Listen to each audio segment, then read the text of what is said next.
네, 하노이입니다. 어젯밤 저녁을 함께 먹고 돌아간 두 정상, 1시간 남짓 후면 같은 곳에서 다시 만납니다. 오늘 만남이 모두 끝나고 회담장 문이 열리면 기다리던 하노이 선언문이 공개됩니다. 왕선택 통일외교 전문기자와 함께 얘기 나눠보겠습니다. 네, 북미 두 정상의 본회담 잠시 후면 시작이 됩니다. 우리 시각으로 11시고요. 이곳 시각으로는 9시예요. 네. 장소는 어제 만났던 메트로폴 호텔입니다. 그렇습니다. 우리 시각으로 일정을 간단히 말씀드리면요. 11시부터 단독 회담이 먼저 시작이 됩니다. 그리고 45분 후에 확대 회담이 있습니다. 1시 55분부터는 업무 오찬을 함께 하고요. 4시 5분에는 합의문에 서명을 합니다. 그리고 트럼프 대통령이 이 메트로폴 호텔을 떠나는 시각이 4시 40분입니다. 이곳 시각은 2시간이 늦습니다. 싱가포르 때와 비슷한 걸로 보면 되겠죠? 네, 그렇습니다. 지금 뭐 순서를 말씀해 주셨지만 싱가포르 회담 때 순서와 거의 대동소이하다 이렇게 볼 수 있습니다. 단독 회담이 45분으로 배치된 거 동일하고요.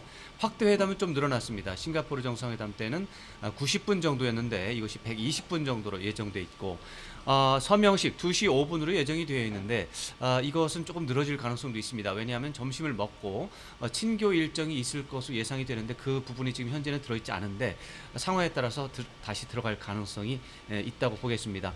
그리고 여기도 이제 현지 시각으로 9시에 모든 행사를 시작을 하는데 싱가포르 회담 때도 그랬습니다. 9시에 시작이 됐습니다. 그렇지만 시작하는 시간이 여기 시간이 중요한 게 아니라 어쩌면 워싱턴에서 밤 9시에 행사가 시작된다는 것이 또 중요한 것 같습니다. 특히 오늘 지금 이 상황에서 워싱턴에서는 하노이의 정상회담 뉴스하고 트럼프 대통령의 각종 추문을 다루는 미 의회 청문회 일정이 있습니다. 그 뉴스가 사실은 북미 정상회담보다 훨씬 더 비중 있게 다뤄지고 있습니다. 그래서 트럼프 대통령의 경우는 이게 이제 마이클 코언이라고 하는 마이클 코언 변호사 청문회 문제인데 이 뉴스를 누르기 위해서 오늘 어쩌면 비상한 결단을 할 수도 있다라는 전망이 나오고 있습니다. 네, 친교 행사라고 하면 방금 이정미 기자 리포트에서 보셨듯이 이 메트로폴 안에 좀 산책을 할 가능성, 산책 코스나 뭐 이런 데를 같이 걸을 가능성이 있는데 싱가포르 때도 한 짧게 한 1, 2분 정도 한 2분 정도 걸었죠. 있었죠.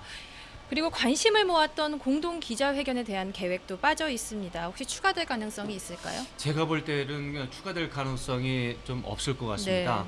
네. 김정은 위원장 처지에서 공동 기자회견 여전히 아직은 부담이 큰 편이고 미국 기자들이 그런 기회가 있다면 김정은 위원장에 대해서 인권 문제라든가 이런 네. 문제에 대해서 매우 거칠게 압박하는 태도로 질문할 것이 90% 이상이 되겠습니다. 사실 싱가포르 회담 때도 돌발 질문이 나온 적이 있습니다. 네, 예. 네, 그렇고 또 특히 어제도 또 그런 문제가 있었습니다. 네. 어제 만찬 일정에 이제 최초의 상견례 일장할 때 기자들에게 일부 노출이 됐었는데 네. 그때 미국 기자들이 굉장히 고성을 지르면서 트럼프 대통령에게 질문을 막 이제 압박하는 태도로 질문을 했습니다. 네.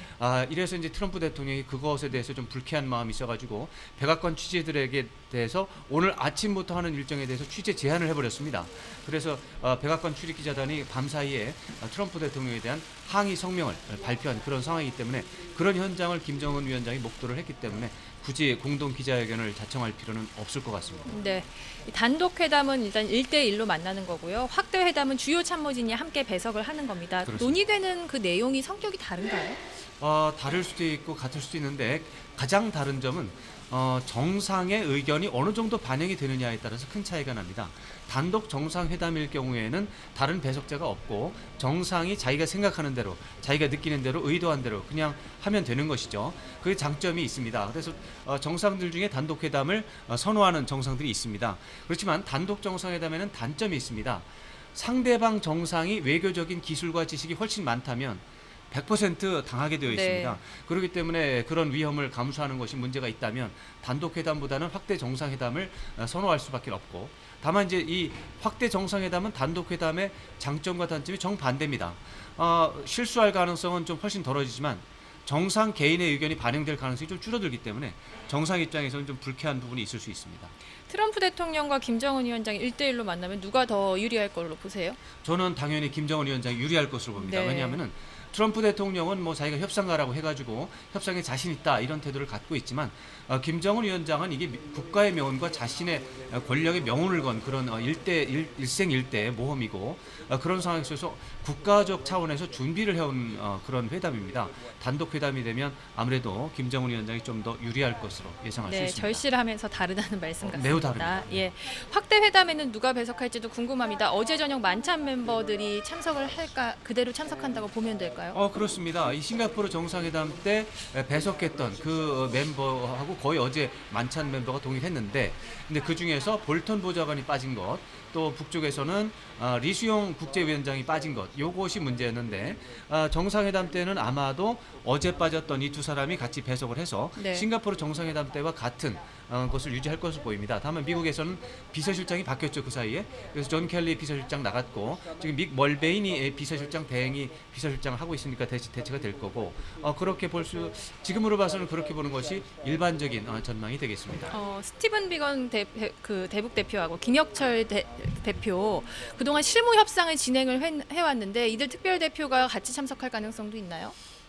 싱가포르 정상회담 때 실무협상 대표가 참석을 하지 않았고 또 일반적으로 이 두 실무협상 대표는 차관보 정도로 직급이 되어 있습니다. 네. 차관보 정도 수준에서 정상회담에 이렇게 좀 소규모 정상회담에 참석하는 것은 좀 어려운 것으로 봐서 스티븐 비건 대표라든가 김혁철 대표가 정상회담에 참석할 가능성이 현재로서는 좀 낮다 이렇게 볼 수는 있습니다. 네. 그런데 혹시라도 이제 어제 볼턴 보좌관이 빠진 것처럼 같은 맥락으로 비건 특별대표가 확대 정상회담에 참석하는 것도 상상을 해볼 수는 있습니다. 네. 왜냐하면 지금 북한과 미국의 협상에 대해서 비건 대표의 입장이 많이 반영이 되고 있기 때문에 그런 전망을 해볼 수가 있는데 만약에 비건 대표와 김혁철 대표가 확대 정상회담에 참석을 한다면 그것은 이제 비건 대표의 비중이 얼마나 높은지를 단적으로 보여주는 그런 상황이 되겠습니다.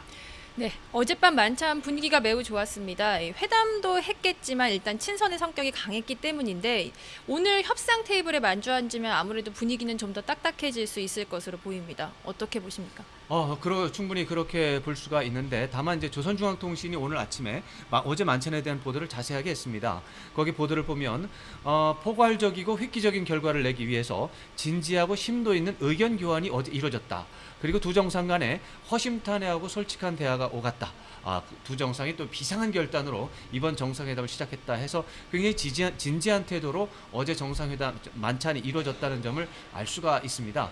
그런 점에서 볼 때 어제 상당히 그 실질적인 의제에 대해서도 이야기가 오갔을 것이다 이렇게 볼 수가 있고 그런 연장선상에서 오늘 단독 정상회담, 확대 정상회담 상당히 심도 깊게 협의가 진행될 것이다 이렇게 볼 수가 있습니다. 네, 이 어제 친교 만찬에서 눈에 띄는 것이 의전이었습니다. 상당히 신경을 쓴 모습이었는데요. 싱가포르 때와는 모든 게 반대였어요. 도착 순서라든지 등장 방향이라든지 뭐 이런 맞습니다. 것들 앉은 좌석도 배치가 달라졌고요. 네. 뭐 신경을 많이 쓴 거죠.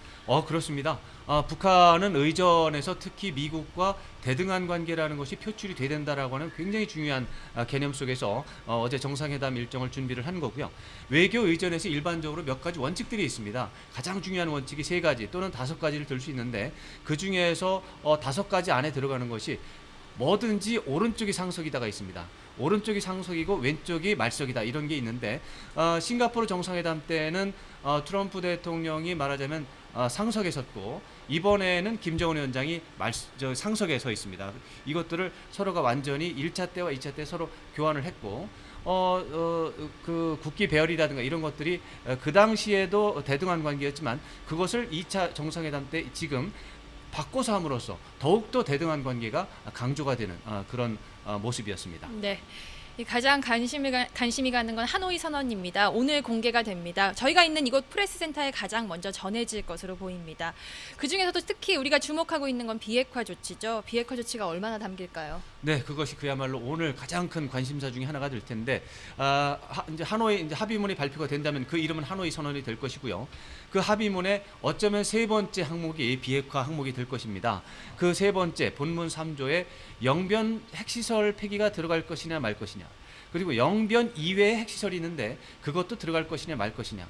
그다음에 폐기를 한다면 언제 할 것이냐. 그것이 그 수준이 동결부터 할 것이냐 아니면 불능화도 얘기할 것이냐 아니면 폐기에 대해서 얘기하면서 그 시한까지 박을 것이냐. 이런 것들이 이제 우리가 보고 있는 주목 대상인데 그 부분을 지금 섣불리 말하기는 어렵습니다만 아마도 그 중간에 절충된 선보다 조금 위쪽으로 다시 말해서 영변 핵시설을 포함해서 모든 핵시설을 폐기할 수 있다는 원칙적인 합의 거기에다가 그것들을 일시적으로 1단계에서는 동결을 하는 수준은 확실하게 약속하는 그런 선에서 비핵화에 대한 조치가 이루어지지 않을까 지금 이 시간에 조심스럽게 전망을 해볼 수 있습니다. 네, 이 한반도 평화 체제가 진전을 볼지도 관심입니다. 평화협정 논의를 시작하는 입구로서 종전선언이 논의가 됐는데 지금은 뭐 평화선언 얘기가 나와요. 그렇습니다. 종전선언보다 좀 가벼운 개념인가요? 그렇습니다. 종전선언과 내용적으로는 똑같고 다만 미국 정부가 국내 여론에 설명을 할 때 더 가벼운 개념이라고 설명할 수 이런 개념이 되겠는데